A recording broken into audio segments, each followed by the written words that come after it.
I want to leave my girlfriend who was roped. I realize right up front that I'm going to come across as a jerk and I will probably get lots of hate for this, but I'm looking for all points of view.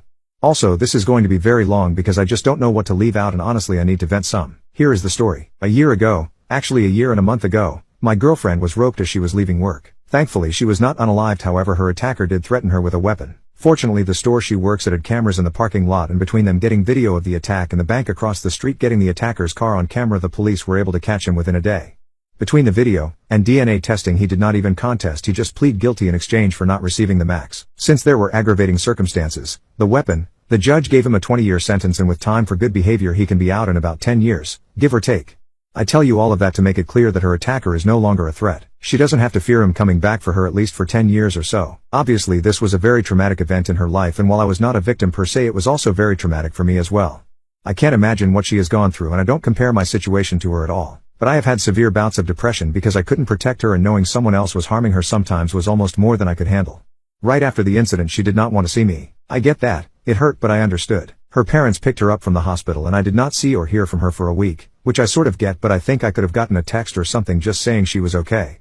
Finally a week and her sister calls me and lets me know that she is staying with her parents and she will be calling me in a couple of days. She never called me. Instead I once again get a text from her sister saying she would like me to come over for a few minutes so we can talk. I get up and go over and am greeted at the door by her mother, who very calmly and very coldly starts laying out to me how I am to act and what I am to say. I am further instructed to not attempt to make any physical contact with her, as in hug or anything. Okay, again I get it. Major trauma. I'm sure they have been coached by therapists/counselors or something in what to say and do around her, so I play along. I walk in and she is sitting on a chair with her dad standing next to her and her sister sitting on the couch. As I walk in the room the sister starts talking and telling me that my girlfriend wants me to know that she is okay, but obviously she has been traumatized and appreciates my understanding in her recovery.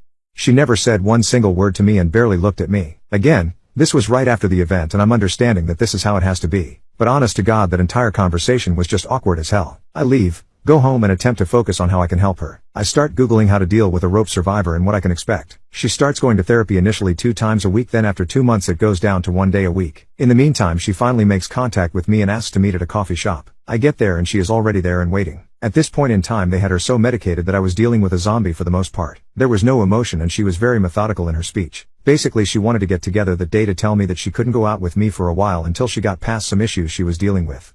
Of course I told her I understood. This was almost a month after the attack and this was our first conversation by ourselves, so I was already living under this assumption. I told her I would be there for her and that whatever she needed, whether that be space or a shoulder to cry on or anything, I was there for her.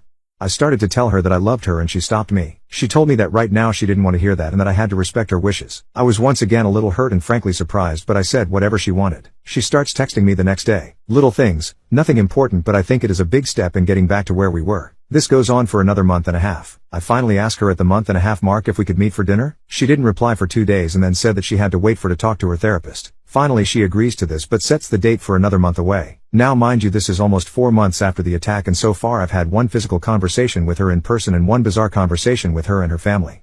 Oh yay, I need to mention this. I am not being updated on her progress by anyone. Granted, I realize that I am not officially family nor am I entitled to do anything, but it would have been nice to just get a text or call or something from someone telling me that she was doing good in therapy or was not or anything.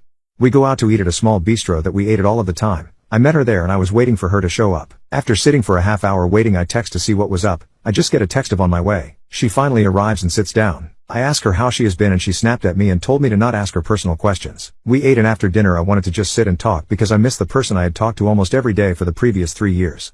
But when she was done eating she said that she was ready to go home. I asked her if she could stay for just a few minutes to talk, but I could see that she was becoming physically anxious and I did not want to upset her, so I said that I loved her and missed her. She just walked away. She goes back to texting me the next day like nothing had been wrong. We actually start to see each other once a week for lunch and she is getting more and more comfortable with being out, so she sits and talks a while. She has also started a new job which she tells me about. This goes on for another 4 months. I'm happy to see her and all, but honestly I'm very lonely and we have not even so much as held hands. Then one day she doesn't show up for lunch. I text to see if she is okay. No reply. I call her parents to see if they know where she is and to make sure she is okay. I got the runaround from them and by this time I'm starting to get upset because I don't want to know where she was at or anything, I just wanted to know if she was okay. After actually saying that her mom says, Yes, she is okay, but don't expect to hear from her for a while. Well, that makes me start to thinking she has had a relapse and is in the hospital. But what can I do? All I do is go home and try and take my mind off of it. 2 weeks pass with nothing from anybody. I'm trying my best to be reasonable here, but basically I call her sister and ask if she is still alive or what. She knew I was getting frustrated, so she apologizes, but that her sister told them to specifically not let me talk to her. At this point I break down. I don't know what I've done wrong here. I have not pushed her. I have not tried to get her to be with me in any way other than to just talk to me, and even then I have had very generic conversations so as to not upset her. I then get a text from her asking if I would meet with her at an address I wasn't familiar with, but once I looked it up I determined this was a therapist office. I am told be there at 4, which meant I had to leave work early to get there. I check in at the front desk and I'm told that the therapist wants to speak to me alone for a few minutes. She comes in and I now know where the parents were getting this from, because after formally greeting me she then started to provide me with a list of do's and don'ts.